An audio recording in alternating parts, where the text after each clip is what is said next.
Why do people have fetishes? I always thought it was some type of trauma. I always thought it was some type of trauma or misplaced, like bad wiring. That's why I thought there was fetishes, that people had fetishes. I have a fetish. I think I'm a fetishistic person. I think a woman told me that one time, like long ago. Long ago, before I started dating older women, an older woman told me this and said, and she goes, "I think you're just a guy who has weird fetishes." And I was like, "Shut up." I was like, "There's no way." And then a decade later, like years later, I was like, "You know what? She was exactly right." I have a weird because I only date older women. I mean, I'm trying now to date girls my age, but I'm doing it just for the research purposes. Like, I mean, maybe I mean, I'll date an Asian girl because I find them attractive, but like white girls, I won't date a white girl unless she's older. I don't know if it has to do with me thinking that older women are easier to get. Maybe it's a low self-esteem type of deal, or maybe I don't want a connection. I don't want a connection, so I go for older women, knowing there's no way there can be a connection, so I'm kind of safe. I feel safe doing that. But I was delving into some research into why, like genetically, why are do people have fetishes? Because people have a lot of weird fetishes. They have like, apparently I'm reading this article here from Healthline, and they have, some guys wear diapers. Some guys like wearing big diapers. Adult guys are wearing diapers around, and everyone knows about the foot fetish. And there's other weird fetishes, but so from Healthline, there's Dr. Richard Kruger, associate professor of psychiatry at the Columbia University Medical Center, says some people who practice fetishes or alternative erotic lifestyles may be mentally ill. That's good.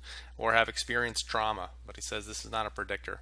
He adds that a number of studies show people who practice BDSM have a higher level of socioeconomic functioning compared to control groups.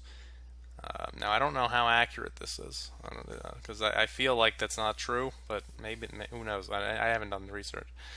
The literature is limited, but it would suggest that they're healthy and healthier. I'm not into BDSM. Maybe that's why I'm unhealthy. Maybe I got to get into BDSM. Williams says some of his clients suffer from an autism spectrum disorder, such as Asperger's syndrome. That was another guy. And get positive sensory feedback from wearing a bulkier diaper. Yeah, he goes into diaper stuff. Yeah, I think it is some type of autism. Furthermore, some male respondents who reported having a negative relationship with their mother or father showed a connection to engaging in sexual activity with the mother or father figure, which I don't know how accurate this is, because every woman that I've been with always asks me, like, what's your relationship with your mom? And I find it so creepy, first of all. And second of all, my mom, I hated my dad as a kid. I love my mom. So I should like guys then.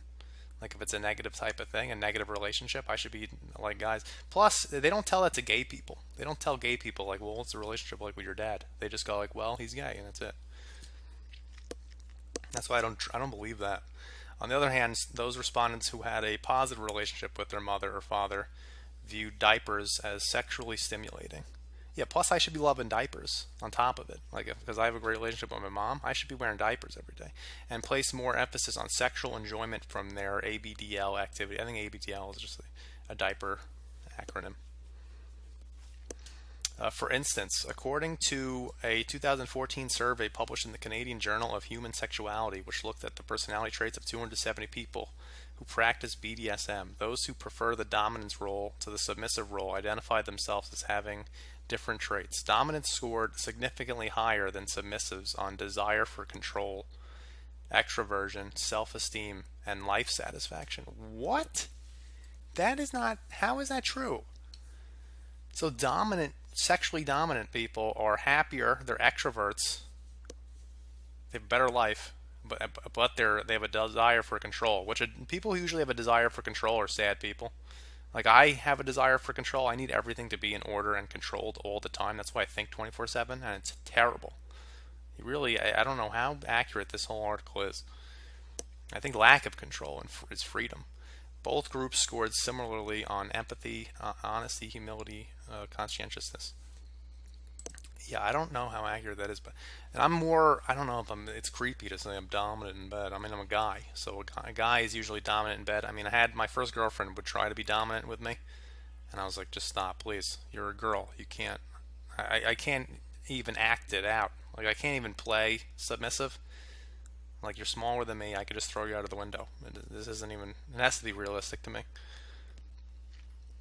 But I don't know how accurate. And then I looked at some other article that I don't have any quotes from, but the guy goes into the genetic reasons why, and he says the same thing, that it's maybe traumatic, something traumatic happened, or there's miswiring going on in your head. And he also said something about the feet, like guys who have feet fetishes. There's something because it's connected with the genitals somehow. The feet and genitals are connected. The wiring can easily be misplaced. But I'm thinking of like electronics, like a literal wire being misplaced. I don't think that's how it is. I think it's something else. I mean, I didn't do too much research into this because I think it's pretty. I think the answers are that you're born like that, and that maybe something from childhood happened to you. I mean, I know people who were into like BDSM, and I don't know any diaper wearing people, and I don't know any feet people. I've seen some feet people. I don't get it. I don't get the whole feet thing. I'm not into any sexual parts, just older chicks and now Asian chicks. I'm not into any body parts that are not supposed to be sexual that turn sexual. I don't know if they have an answer for that, but this is what I've learned.